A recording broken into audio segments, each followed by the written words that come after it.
Welcome to another quarantine week. I think this is week number 4 now of the Tan and J-Man Show. I'm Tanner Lee. On the phone is Josh, the J-Man Munt. J-Man, what's going on? What up? Same old, same old. Trying to keep sane. Nice shirt. You match with the wall. I do, don't I? I was hoping I could camouflage myself into the wall. You know, all I see is your head. That is it. Hey, it's just a head bobbing around. Works as a green screen. Or a white screen, I guess, in this case. But you learn any new skills or anything new to cook or anything this past week? No. Nothing. Absolutely nothing. Yeah, me neither. Any good movies or shows or anything that you'd recommend to our listeners and viewers? You know, I watched a documentary I think I watched it Saturday, called Operation Odessa on Netflix. It's about these 3 criminals that somehow worked for the Cali cartel and were in the process of buying a Russian submarine for the cartel. Sounds like something you'd like. It's a fascinating story. And that's on Netflix, you said? Yes, sir. Okay. Interesting. That's about it, though. Yeah, I didn't read any new books or anything like I did last week. Nothing too exciting going on. Did you watch any of the NBA horse competition? I turned it there for a second, and it was brutal, yes. And I turned it off. I did the exact same thing. Like, it was literally, it was less than 5 seconds I had it on, and it was all pixelated and just didn't look very good. Yeah, and I heard a lot of people said it was terrible. I understand the idea around it, but the execution wasn't there. So, but I better do the sponsor read, as the Tan and J-Man Show is brought to you by, like it is every week. Who's it brought to you by, J-Man? You asking me, or is that a rhetorical question? No. The Damn Landing. There you go. The Damn Landing. Whether you want an epic burger, hand-tossed pizza, hand-breaded tenderloin, seafood, craft beer, or a handcrafted cocktail, the Damn Landing is the place to be. The Damn Landing is a bar and grill located on beautiful Lake Manitou that focuses on freshness and quality. Of course, they got the Damn Smoke, which is every Friday and Saturday, featuring barbecue, steaks, particularly the ribs. J-Man, have you had the ribs yet? You know, I have not done it. Maybe you need to do that Friday or Saturday. I do. I've seen more and more people on Facebook ordering them to see if they live up to the hype, and I haven't seen any bad reviews yet. So, and of course, you can wash one of those down with one of their 16 beers on tap, including a constant rotation of today's best microbrews and domestic flavors, or a handcrafted cocktail made using fresh ingredients. Probably not right now, but soon when all this is over, you can. And when this is over, you can take in the fantastic views of Lake Manitou in their beer garden or outdoor bar area. Whether it be by boat or by wheels, the Damn Landing is the place to be. Located at 1305 Ewing Road in Rochester. I got to say, the Damn Landing in the summer is probably my favorite place to be here in Fulton County. And they are still cranking out the food right now for takeout, and delivery even. I know tomorrow night's their pizza night. You can get any size pizza for $10. So, take advantage of that. Yes, Always sir. good to get a pizza. So, well, I got a Birdie Bogey question for you, J-Man, and I'm not too thrilled by it, I got to say. I think it's pretty tough, but yesterday, back in 2009, Dwayne Wade scored a career-high 55 points in a 122-105 win over the New York Knicks. There are only 2 players with more points in a game in Heat history. Who are they? That is a good question. In Heat history, man, 55 points. The Heat have only been around like 20-some years, correct? I'll look that up here in a minute, but I want to see either late 80s, early 90s. Yeah, I was thinking around like 91-ish, 92. I'll look that up here now. I want to say them and the Magic came together since they're both Florida teams. I'll look that up here in a bit. But the Birdie Bogey is brought to you by the Noble Gnome LLC, fresh, locally grown, nutrient-dense produce from Bryce and Katie Rowe Mine of Mentone, Indiana. You can like them on Facebook, follow them on Instagram, and check out their website, noblegnomeloc.com. We're getting closer and closer to veggie season. It does not feel like veggie season outside today. It is chilly today. That wind. Have you even left the house today? No, but I went outside to throw the football around with my dog. Yeah, the wind chill is brutal. Yeah, it's very chilly. I had to wear my coat outside. My coat I normally wear for like my winter coat, I guess you could call it. But the Noble Gnomes, the CSA sign up right now is going on for memberships that will last from May through September. Pickup day and time this year scheduled for Thursdays from 3 p.m. to 6 p.m. First day on May 7th, last day on September 24th. And the pickup location will be at Romine Family Farms, 3328 South 900 West Mentone, Indiana. And, of course, you're going to get weekly box of vegetables every week in season. Microgreens, herbs.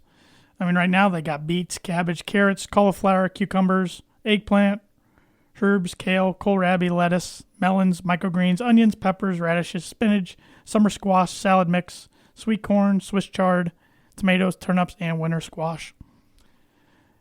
Quite the variety. Your veggies. Sorry, I cut you off there. I apologize. That's all right. Have you ever had eggplant? I've been to a Italian restaurant where somebody got a big plate of it for everybody to share, like eggplant parmesan, but I don't think I had any of it. Because I've heard like a lot of people say that, at least I know a few people that say eggplant parm is their favorite meal. Wow. And I have never had it, and I'm going to need to try it. Yeah, tell me how it is. I'll take your word for it. I will, if I ever do try it, because who knows? I'm not, as you know, I don't like trying new things when it comes to food. Yes. So we'll see. Yes. You got some on this day for me? I do. Back in 1942, the 9th Masters tournament was played at Augusta National. Can you name me who won that one? Let's go with Byron Hogan. Byron Nelson. Jeez, Ben Hogan, Byron Nelson. Yeah, Byron Nelson. Beat Ben Hogan. Okay, see, I was 18-hole playoff. See, I knew what I was saying. Stroke. I knew what I was trying to say. So close. Let's see here. Byron Hogan. Byron Hogan. In 1953, on this day, the first game in Milwaukee Braves history was played. They beat the Cincinnati Reds. Interesting.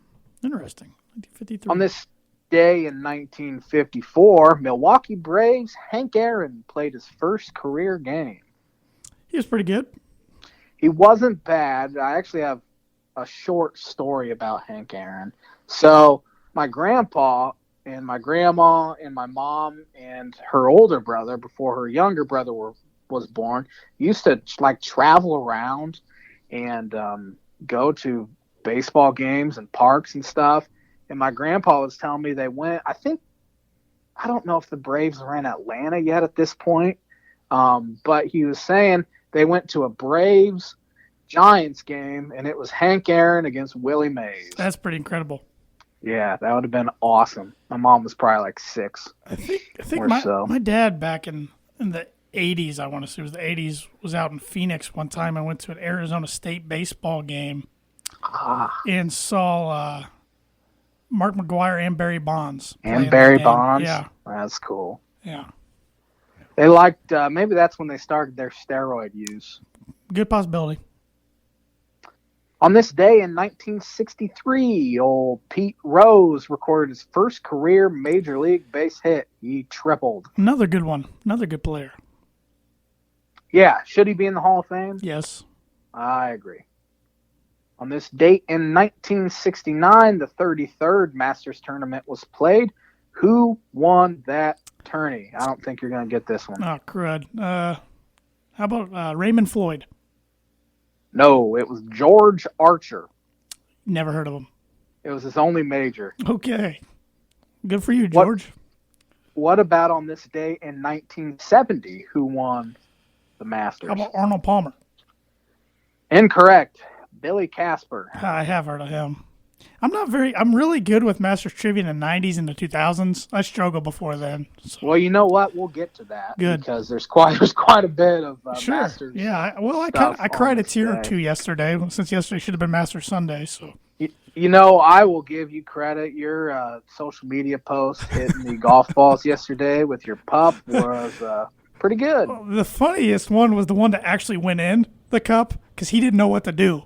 Because he chased it and then went in and he froze. Like, I'm not getting it out of that thing. So. Old Johnny Elway. Yeah, he's something else lately.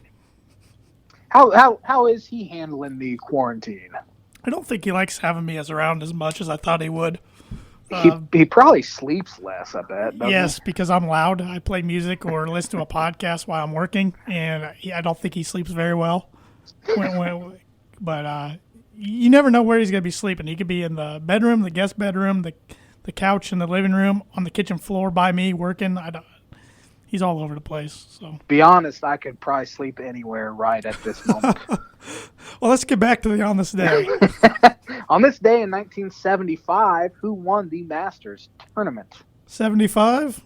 Yes, sir. Let's go with Jack Nicklaus. That was a good guess. He won it by one stroke against your boy, Johnny Miller. Oh, jeez. You love that guy. One of my least favorite sports figures in the whole world. Who won the Masters on this day in 1980? Let's go with Tom Watson. Incorrect. Seve Ballesteros. Seve, yeah. He was only 23 years old at the time. Yeah, he was a heck of a player. He's dead, isn't he? Yes, he is. He passed away. Yep. I think of cancer. What's up? Yeah. Let's see here. Rifling through the 80s. Who won the 50th Masters golf tournament in 1986? Jack Nicklaus. You are correct. That's one of the more famous Masters ever because he won it at the age of 46. And it was his record 18th major. And his 6th Masters, yep. Pretty good. Yeah, he's pretty good. He wasn't a bad golfer, was he? No, there's a good argument, him or Tiger, who's the best ever. And of course Tiger's still going, but speaking of Tiger, on this day in 1997, old Eldrick Tiger Woods won his first major title. Yep.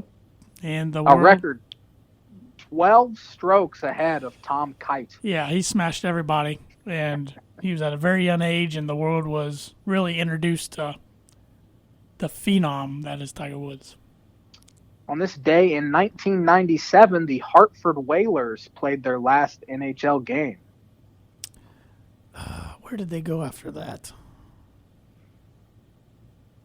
I should know that. I do not know. Yeah, I don't either. Also, on that exact same day in 97, Mario Lemieux also played his last NHL regular season game. Didn't he come back out of retirement, though, later on, or no? I have no idea. Maybe he didn't. I feel like he Jordan did a couple times. Who won the 2003 Masters tournament? Mike Weir. Yes, sir. One of Cameron Screeton, our good buddy Cameron Screeton, one of his favorite golfers. He became the first left-handed Masters champion. Yep, there's been 2 of him since.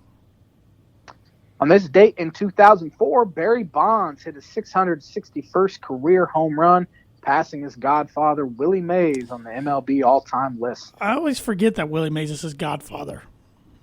I did not know that until I read this one. I knew that, but I had forgotten that. But I did know it. Who won the 2008 Masters tournament? 2008 was Trevor Immelman. 3 strokes ahead of Tiger Woods. Yeah, Trevor only had a handful of wins in his career. He's arguably the worst Masters champion ever, but good for him. Is he worse than the guy who won it a few years ago? Oh, Danny Willett in 2016. Yeah, that's a good question. They're probably pretty even with each other. Speaking of not Jordan Spieth, but who won in 2014? 2014 was Bubba Watson. That was Bubba Watson. He won it in 2012 and 2014. Yep. 3 spots ahead of Jordan Spieth. Yes, That's why it threw me off. And Jonas Jonas Blix. Jonas Blix? Yeah, he hadn't done anything since. That's a name from the past. Wow. On this day, last one. Man, we had quite a few on this days today, which is good because we need some time to fill. On this day in 2019, last year, Greg Popovich surpassed what coach to become the all-time winningest coach in NBA history? Was it Lenny Watkins? Lenny Wilkins. Wilkins. Jeez. I'm so bad Pretty at close, names. though. Yeah. Was that who it was? Lenny Wilkins? Yeah. Okay. Lenny Wilkins. Okay. That is. Go ahead. I was going to say who the On This Day is brought to you by, unless you got another. Well, the Hartford Whalers moved to Carolina and became the Hurricanes. Okay. Yes, I was going to say they went to Atlanta and became the Thrashers, but since then the Thrashers have moved back up to Winnipeg and became the Jets. So. But the On This Day segment is brought to you by Proforma Print House. Are you looking for a trustworthy, dependable resource for your next trade show, company picnic, or sales meeting? Proforma Print House has over 50 years combined experience in promotional products and commercial print. They strive for fast and efficient response to all your print needs. You need to look no further. Let them be your one-source print and promotional company. Call them today at 574-210-3815. Also on this day, last year, my dad and I were at a Cubs game, and Kyle Schwarber about murdered an umpire. I remember watching that game. Yeah, against the Angels, right? Yep, he was called out on a check swing with two guys on, and they were down one with 2 outs in the ninth, and I thought he was going to kill him. Yeah, he was pretty fired up. He was real fired up. Yeah, deservingly so, though. Yeah. At least you haven't had to get mad at any umpires. No, as I said last week, I've been pretty relaxed, pretty zen.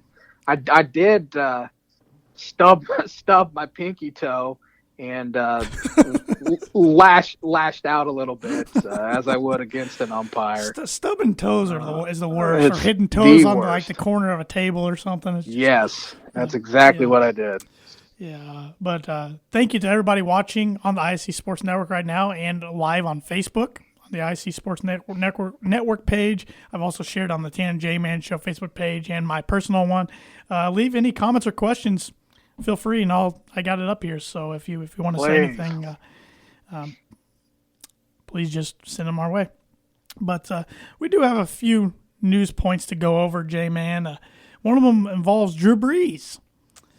It was announced last week that he has signed a deal with NBC Sports over ESPN to continue his post-football career in broadcasting. Yeah.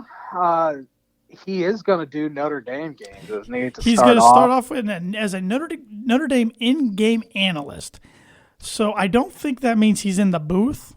No. But I don't know if that'll be a Chris Sims-like role who does sidelines, or if that'll be more of a halftime, pregame in studio. Pregame, I don't know. Postgame type deal. I don't know. Yeah, I think it's a good fit. I assume they're just going to groom him up to be the Sunday night guy eventually. That's what the plan. The article I read was they're going to groom him to eventually take over for Collinsworth, and Mike Tirico is going to be the replacement for Al Michaels. So eventually we're going to get Brees and Tirico as a team on Sunday Night Football. Sign me up for that. Yeah, there's going to be a learning curve, obviously, because, a lot of people thought Jason Witten was going to be good at TV, and he was just god-awful. But we'll say Drew Brees is very well-spoken and smart. And Romo's pretty good at it. I cannot stand Tony Romo. I think Romo's the best there is. I'm one of the few people that just don't like Tony Romo. I think he talks too much. I think he does a really good job. But it's just amazing he can call the plays before they even happen. It just blows my mind. That's impressive. Now, at the same time, I for a long time did not like Chris Collinsworth at all. Yeah. And he grew on me, and now I think he's pretty dang good at his job. Yeah, I'm right there with you. Yeah. Now, I'm not sure how. Of course, Brees signed. Did he sign a 2-year deal with the Saints? Yes, and I'm glad you brought that up because that's my next talking point. But yeah, go ahead. So say he plays only 2 more years.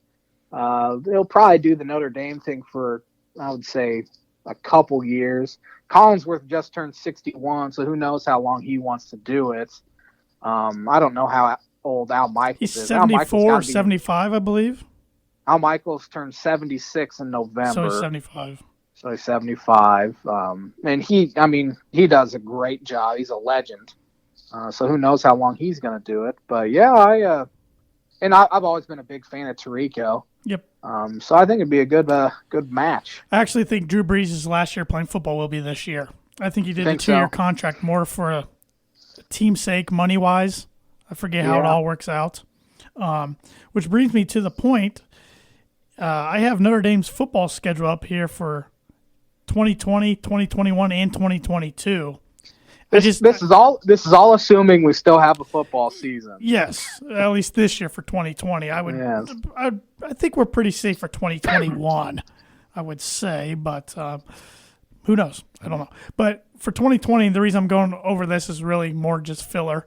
Notre Dame this year starts off against Navy over in Ireland. When? On August 29th. And then they have a 2-week break, and their first home game is against Arkansas on September 12th. When? Then they are at home against Western Michigan on September 19th. That's a win. Then they're at Wake Forest on September 26th. When? I believe it's at Wake Forest. I don't think that's games played at a neutral site. They play.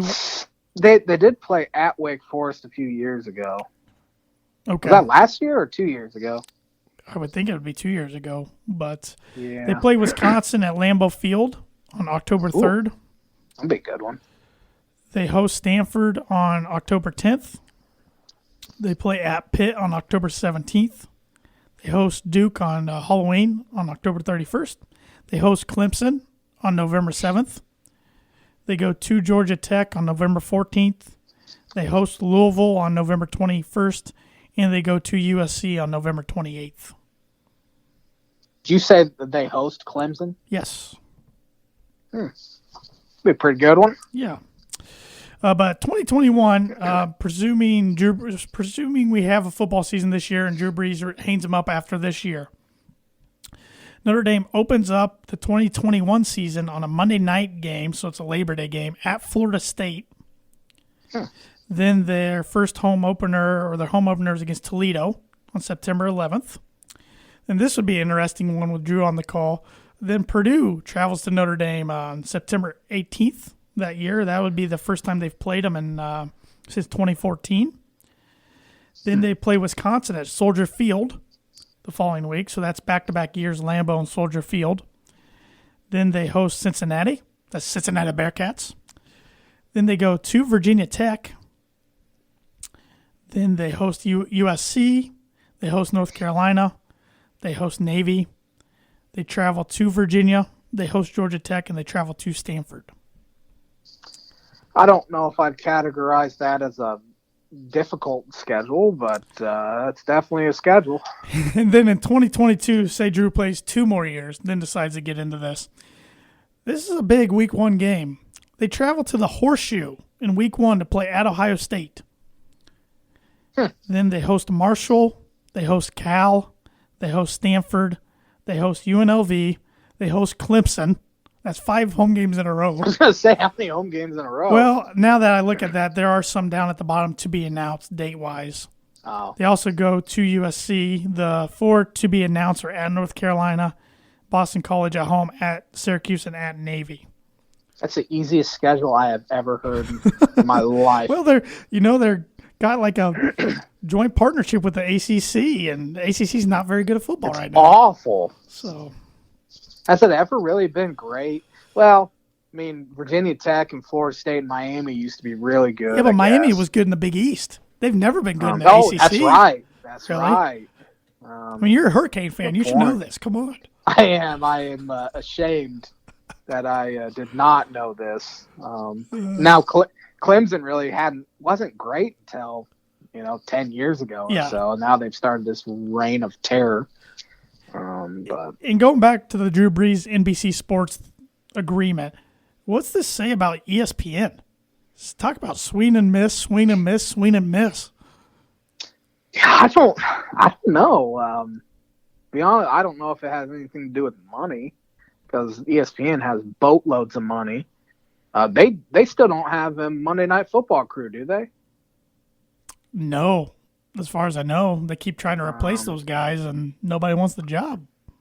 At the very least, they're looking for a color guy. Of course, they've taken a swing at Peyton. Yes. Maybe Eli will want to do it. Yeah, I would think he would want to enjoy retirement a little bit first, but yeah, we'll see. He might get the itch though come training camp time. Sure. But yeah, I don't know why no one wants to go work for ESPN. My mom did comment on Facebook here. She said typical Notre Dame schedule. She's not a big Notre Dame football fan or Brian Kelly fan by any means. I think she hates Notre Dame more than we do. You know, it'd be interesting if she had to choose between watching Tiger Woods play golf or Notre Dame play football. Which one she'd choose? But this whole Drew Brees thing will be interesting. I didn't even know NBC was a possibility until the news came out that they agreed on a deal. I thought it was kind of ESPN or nothing. So. Yeah, didn't even think of NBC because they still have their two guys locked in. Yeah. And of course, NBC has like Flutie in the booth right now. Flutie and Tirico. And Tirico is one of the best in the business. Mm-hmm. I try not to watch Notre Dame, so I don't really know. Well, I watch them almost every week to root against them, but I mean, Flutie and Tirico are pretty good, and Flutie's interesting because he played at Boston College, one of Notre Dame's rivals, but he does a pretty good job. And Tirico went to Syracuse, so it's not like. I mean, you remember that older guy? Oh, he was he was so biased. It was brutal. Their past two guys, miserable. Their old guys were terrible. Mayock used to be the worst on there. Yeah, I forgot. He still is the worst. He's the worst at everything. Can't stand that guy. But speaking of Mike Mayock, we'll have plenty of NFL draft talk next week because next week is the NFL draft next Thursday night. At least we're gonna have something to watch. So next Monday's episode of the podcast is going to be heavily focused on the NFL draft. I'll have my final mock draft. Maybe Josh will do a mock draft. I might just have to do it. If not, we'll at least talk more in length about the mock draft than we have previously. So, looking forward to that. Speaking of the NFL draft, do you have anything more to add on Brees? No, I don't. Because I think I'm actually going to do a bucket this week. Okay. I think it's going to be an NFL draft bucket this week, and I'm going to do an NFL draft bucket next week as well. Enough. I think at least one team trades up into the top 5 that's not currently in the top 5 and takes a quarterback. That team could be the LA Chargers swapping with the Detroit Lions. Could be the LA. That's really the only one I can think of that it'd be because the Dolphins are in the top 5, so I was excluding them. So that is J-Man's Bucket Prediction of the Week, brought to you by Indiana Farm Bureau Insurance Agent Travis Watering. And he can provide you with life insurance, home insurance, auto insurance, renter's insurance, business insurance, workers' comp, farm insurance, annuities, whatever you need right now. He's still working around the clock. So contact Travis at 219-869-4561, and you can reach him via email at travis.watering@infb.com. After I did the Travis Watering thing, I pointed at the TV to give you the clue. I appreciate that. Or to give you the cue to do it. So I read your mind. You're welcome. I read your mind. You're welcome. So we got one more football note before we get into some other topics of discussion. The XFL didn't last very long. Nope. Not only did they seize off operations the other day with no plans to return in 2021, they filed for bankruptcy this afternoon. They didn't say it. They declared it. It's interesting because I still think this league would have lasted at least another year or two if this COVID-19 pandemic didn't happen. Just with the contracts and the money and everything tied up into this, the more I read about it. I mean, they were going to lose. I mean, over canceling the rest of the season in the playoffs, they were losing tens of millions of dollars. Yeah, I agree with you that it would have lasted at least one more season, and this was just kind of the nail in the coffin. It kind of did what the AAF did last year where it was big that first week and then gradually just kind of fans kind of declined and you never saw anything really about it on Twitter. But I think it would have lasted at least 1 or 2 more years had the pandemic not happened. And in my opinion, Vince McMahon only wants to do things he can win at. And, was losing interest every week. And I think he kind of saw this also maybe as a way to pull the plug and use the pandemic as an excuse. And he went ahead and just did that. So I will never take any football league that's not the NFL seriously anymore. Nope. When they say, there's going to be another football league, nope. Well, it's never worked before. I'll be shocked if we see one within the next 20 years try it after these two. There should be nobody else should try it. Yep. Unless it's like a developmental league, which I think that's what the AAF had going for it, but they needed the NFL to come in and bail them out, and they didn't do it, and then just let it die. So, and another interesting part about this bankruptcy was the bankruptcy filing revealed that the WWE actually owned part of the league. They owned 23.5% of the Class B stock. That wasn't known until this came out. And other creditors of the league, Bob Stoops for $1 million, Mark Trestman for $777,000, Ticketmaster for $655,000. Other coaches of the league totaled for $583,000. The only one I think that wasn't among those was Pep Hamilton. And MetLife Stadium lease was $368,000. I was going to say, so in order to be a head coach in this league, you had to invest in it first. Pretty much. Yeah, it was. Man, it's something. Reading this, it's kind of surprising, but is it though? When it comes to old McMahon? Oh gosh, don't even get me started, man. That guy's business morals are terrible. They're still going to do live shows, aren't they? Well, you know what is announced today? Why they're doing live shows? Why? They're doing it from the Performance Center, which is in Orlando, with no people. The Florida governor deemed them essential. That's ridiculous. Yep.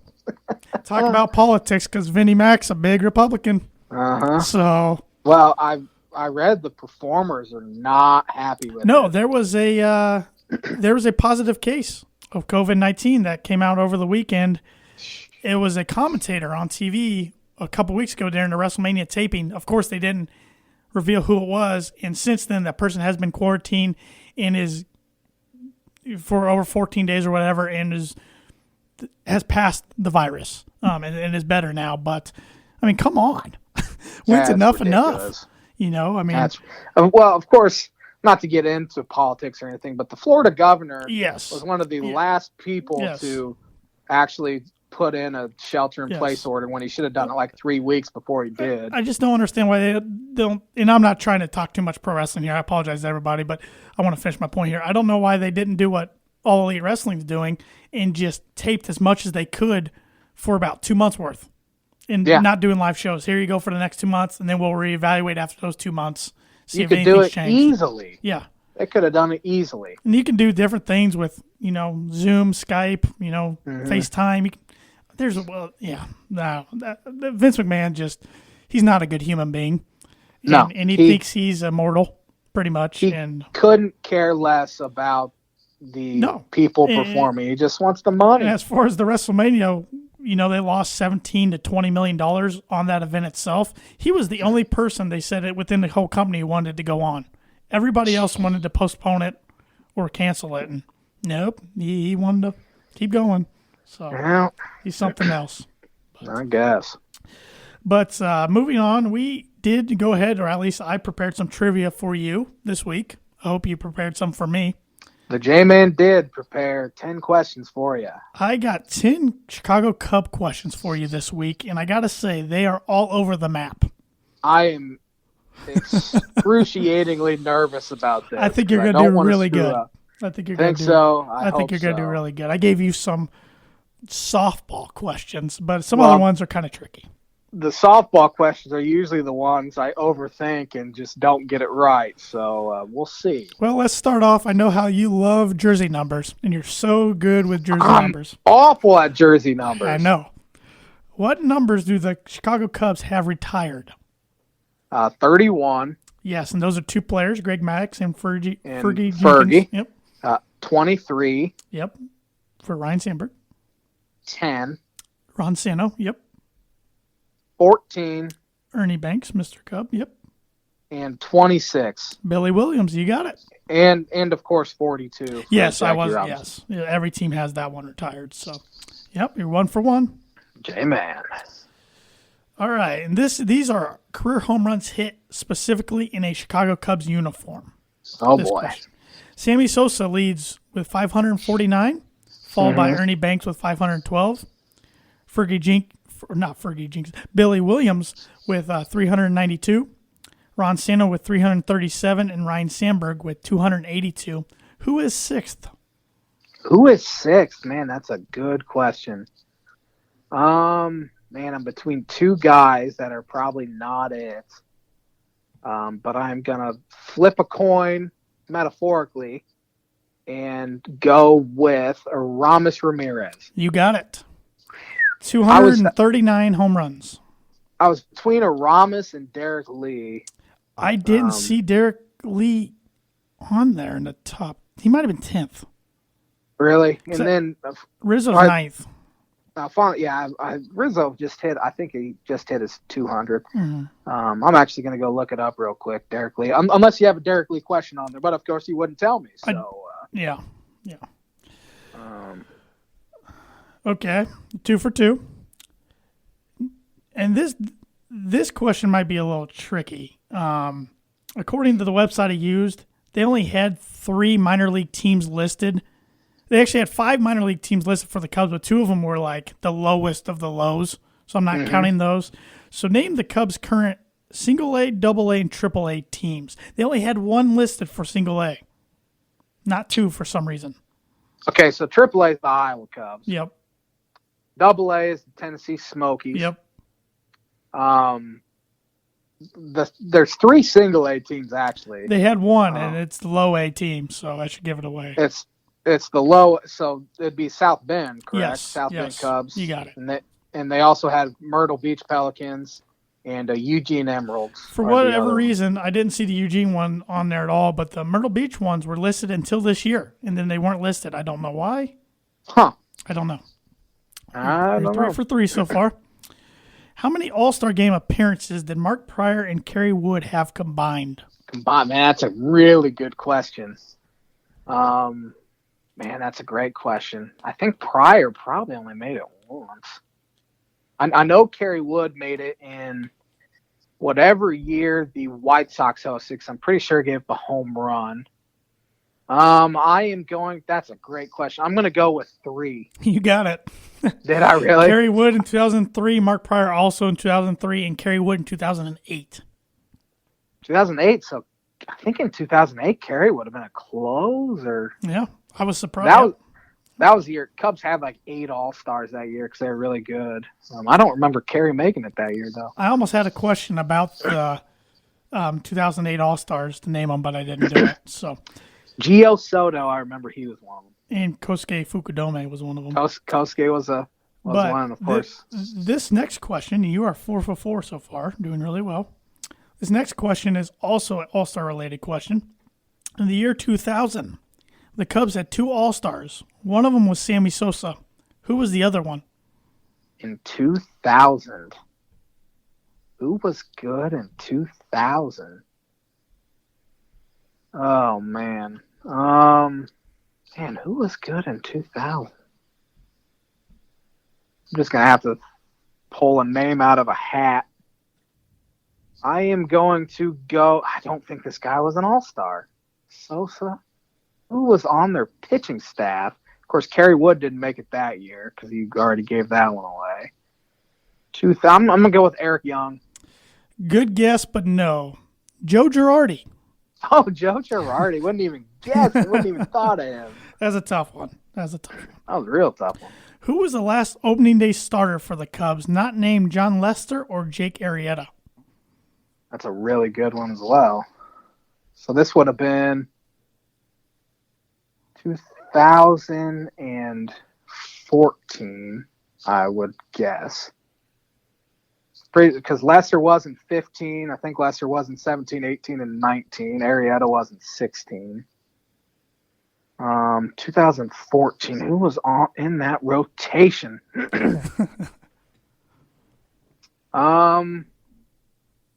This is probably wrong, but I'm gonna go with Travis Wood. That is wrong. Jeff Samardzija Oh, started in 13 and Samardzija. 14, back-to-back years. Yeah, because Travis Wood made the All-Star team in 13. That's why I should have known Samardzija. I completely forgot about Sharks. I forgot he even played for the Cubs. So did I. Completely forgot about him. You'll get this one, I think. What 3 years did the Cubs win the World Series, and who did they beat? I'll get the years right, but there's no way I'll get the teams. Of course, 2016 against the Indians. Mm-hmm. It was 1907 and 1908. Mm-hmm. Did they beat the Tigers one year? Yes. And who was in the American League then? What year was the Tigers one? Was that 1908 or 7? Well, I'll give this one a pass. They beat the Tigers both years. Oh, they beat the Tigers both years. Okay. I had no clue. I'll count that one as like a half point. I don't know. Give me both points. This one I will be surprised if I threw this one in to try to make sure you didn't get all of them correct. What was the name of the cursed goat? The first goat? The cursed goat. Oh, the cursed goat. The goat that was cursed in the 1945 World Series. Game 4, they wouldn't let him in because they said he stunk. You know I've heard the name before, but I don't remember. I am going to go with Clark. I like the guess, but Murphy. Murphy. Oh, Murphy's Bleachers. Yep. All right, he's got 2 more here. Who did the Cubs trade in 1988 for Mitch Williams? I have no idea. I have no clue. 88. I don't even think I have a guess for this one. No guess? Now, hold on. 88. 88. Who was there in 88? Rafael Palmeiro. You got it. Did I really? Yep. And he did not use steroids, period. Period. Yep, Rafael Palmeiro. I knew Palmeiro was in there at around that time. And that's around the time Grace got there too, and so they were kind of battling it out. So man, I pulled that one out of nowhere. And this one's a really dumb question, but it's kind of fun, and there's a reason I did this, and you'll figure it out later.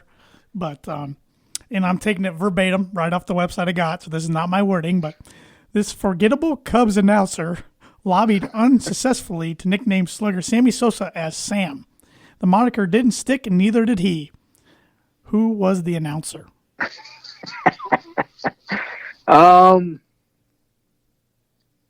got to be Chip Carey, doesn't it? No. I hated that guy.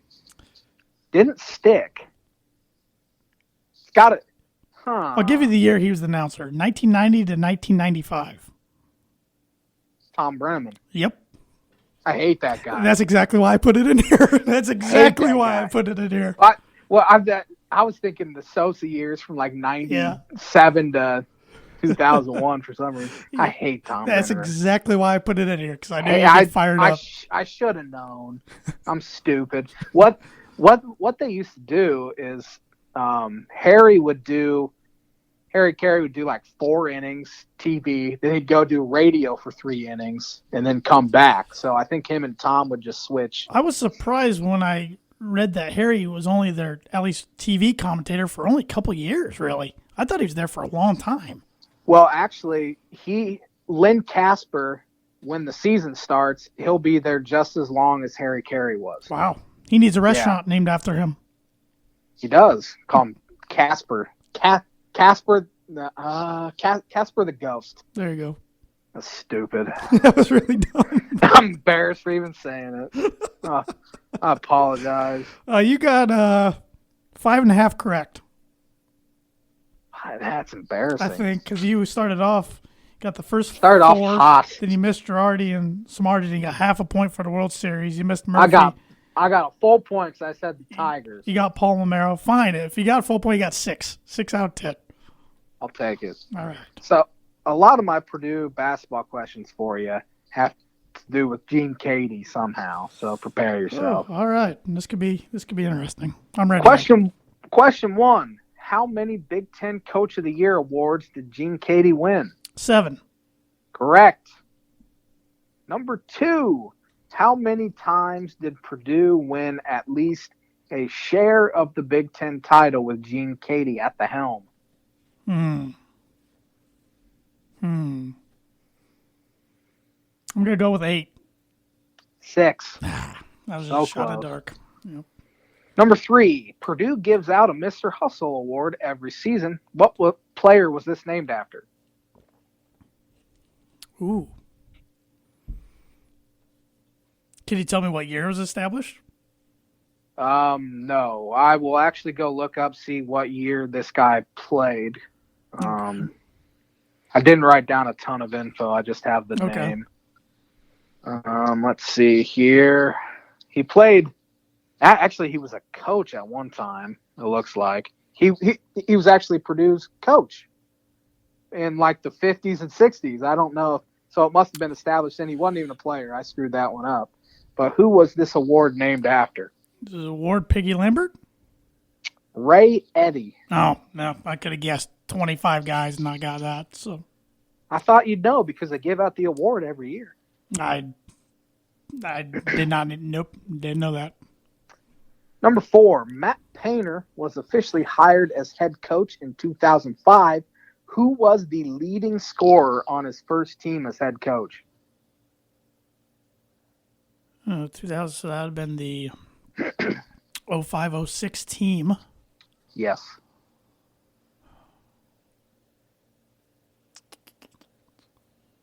Was it Gary Ware? It was not. It was Matt Kiefer. Ah, yeah. Yeah, that makes sense. And the only reason why is because Carl Landry blew his Yes. knee out or something after just 5 games. Yes. Carl blew his knee out the last regular season game the year before. Okay. And he only then- played 5 Yes, games. and David Teague missed that whole year as well. So that's why they were good the following year and made the NCAA tournament, because those 2 guys came back. Darn, I am going to be doing awful. How many total wins did Gene Katie end up with at Purdue? Oh, man, It's less than 500, but more than 490. Okay. So it's 490 to 500. let's go 493. Oh, you got it. Wow. All right. Nailed it. Lucky guess. Speaking of Gene Katie, as I said, a lot of these questions have to do with Gene Katie. How many times did Purdue make the NCAA tournament with Gene Katie there? Oh, man. Let's see. He was there 25 years.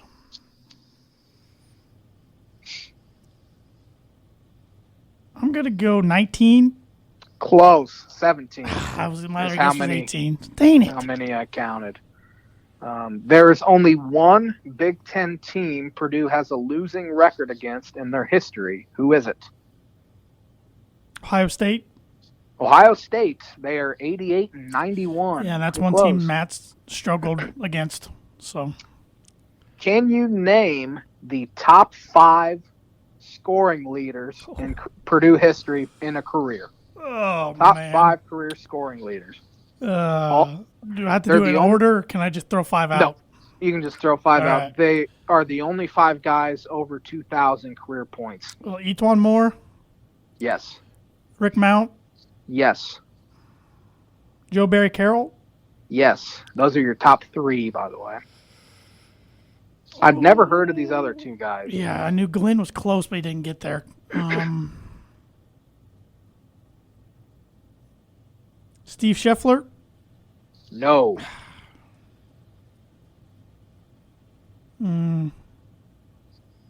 Yeah, give him to me. I don't know.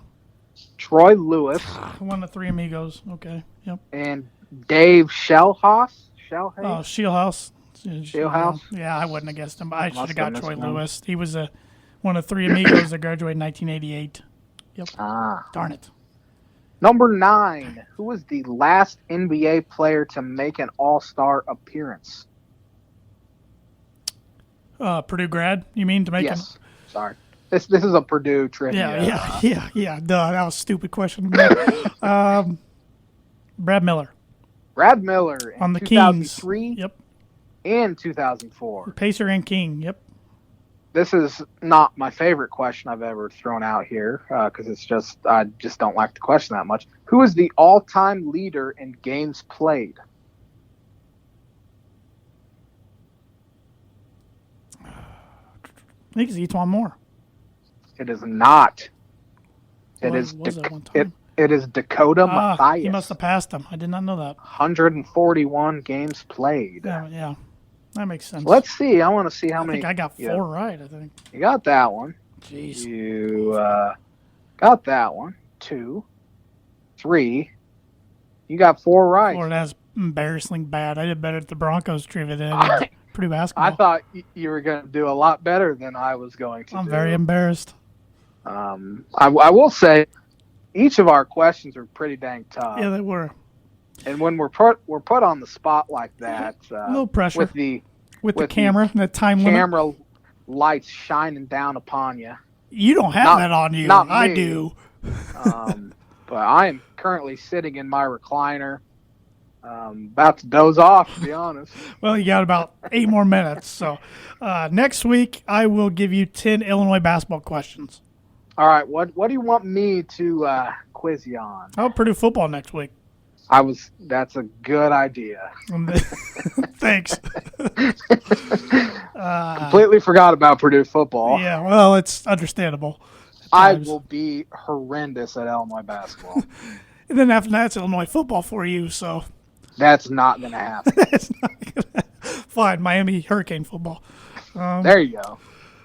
Yeah, so we got a few minutes left here, J-Man. You have a list you kind of hinted at last week or the week before, top 10 favorite Office episodes list. I know it's not sports related, but a lot of our viewers and listeners, I'm sure, are fans of The Office, as are we. So I'm interested to hear your list. All righty. So number 10, Gay Witch Hunt, when Michael accidentally outs Oscar as being gay and he has to apologize, and it might be maybe not the most awkward episode, but it's up there. But you could put a lot of them in the awkward, or at least awkward scene category. Michael created awkward situations all the time. Yes, he did. Number 9, Broke, season 5, episode 23. When Michael starts his own paper company with Pam and Ryan, they steal a bunch of Dunder Mifflin clients, but go broke and somehow get their jobs back at Dunder Mifflin during the buyout negotiations. I like when he's army crawling on the floor. Number 8, Goodbye Toby, That's a season good 4, one. episode 14. They throw a going away party for Toby, who is moving to Costa Rica. Michael is thrilled. That's a good one. Goodbye, Toby. Goodbye, Toby. Number 7, Garage Sale, season 7, episode 18. Michael proposes to Holly. It's a good one. Well, that was called Garage Sale? It was called Garage Sale because remember they were doing the garage sale, and Jim somehow got Dwight to trade big telescope for the legumes or something like that. Yeah, for the seeds or whatever. For the seeds. Yeah. Number 6, this is maybe the most underrated episode and one of my favorites, is the injury when Michael accidentally stepped on his George Foreman grill and burned his foot. Dwight gets an actual concussion. Yep. Dwight is so concerned he accidentally drives his car into a fence post and gets a concussion. And Dwight uses the "That's what she said" line in the room, and that's my joke. Ain't it, Dwight? My joke.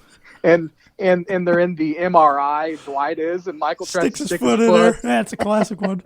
Yeah. Number 5, Beach Games, That's season 3, episode 22. Michael is convinced he's getting promoted to New York and is going to pick his successor due to the outcomes of dumb beach games. He had my favorites in that one. He had the sumo wrestlers, and Stanley got real mean when he's going to get Jim. Then Andy ends up falling in the pond. And he's help! My name is Andrew Bernard. And then they'd have the hot dog eating contest, and Phyllis, is there any mustard or maybe it's ketchup for these? No! Michael's all mad. Eat. Number 4, Casino Night, season 2 finale. Michael goes on a date with 2 women at the same time accidentally. Yes. And Jim makes his feelings known for Pam. Yeah, that's a good one. That's a good one. That's kind of right when I think The Office hit its stride. Yes. And just kind of season 3 through, really season 2 was great the whole season, but season 3 through like season 6, I want to say would be the peak. I agree. Of The Office. Speaking of season 6, number 3, Niagara, parts 1 and 2. That's probably my favorite episode, to be honest. Jim and Pam get married. And Andy Bernard hurts himself. I'm just going to leave it at that. PG friendly. And yes. Kevin's got to get his shoes thrown away. Had his shoes destroyed and had to wear Kleenex boxes. Number 2, Stress Relief, season 5, episode 13. Dwight fakes a real fire and it about kills Stanley of a heart attack. Michael holds a roast in his honor but gets offended. That is a good one. And my favorite Office episode of all time, that when it's on, I'm going to watch it, Dinner Party, season 4, episode 9. Michael and Jan make things extremely uncomfortable at their dinner party. That was a $200 flat screen TV. She throws a Dundee at it. That is by far my favorite episode of The Office. Oh, that is. I'm laughing right now thinking of some of the scenes in that one. That one was on the other day. I was watching. That's a good one. Love it. There's so many good bloopers too on YouTube from different seasons and scenes. The bloopers are as funny as the series is. The Utica one was pretty good. Yeah, it's a good one. We go to Utica. I laughed at that one. Basketball one was good for season 1. Basketball one's good. Yeah, a lot of pretty good ones. Yeah, it was pretty consistent. It's on TV every single day, and I have it on my TV about every single day too. I just put it on, and gotta love it. Yep.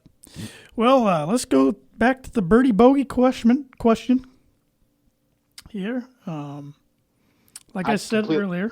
Forget what it was. On this date, this was yesterday, in 2009, Dwayne Wade scored a career-high 55 points in a 122-105 win over the New York Knicks. The only players with more points in a game in Heat history are... I'm going to go LeBron James. He is one of them. He has the most points ever in a Heat game with 61. Man, I'm between 2 other guys. I'm going to have to throw out the Hall of Famer, Shaq. Good guess, but no. The other guy was Tim Hardaway. Another good guess, but no. I thought you would guess Alonzo Mourning. I wasn't even thinking. But it's not him either. Who is it? Glenn Rice. Oh, wow. 56 points. Wouldn't even thought of him. And Dwayne Wade had all 3 of his 50-point games came during the 08-09 season. Wow. Yep. When did they win the title? Was that 2007 or 6? Well, we're running low on time here. They won the title in 2006, 2012, and 2013, and they became a franchise in 1988. 88. You were closer than I was. Yep. So that's going to do it for another episode of the Tan and J Man Show. Thanks for listening wherever you're listening to your podcast at. Give us a like and review on Apple Podcasts if that's where you're listening. And thanks for watching on the ISC Sports Network. We'll be back next Monday for a pre-draft edition of the Tan and J Man Show. Stay safe, stay healthy, and stay sane, everybody. Have a great week.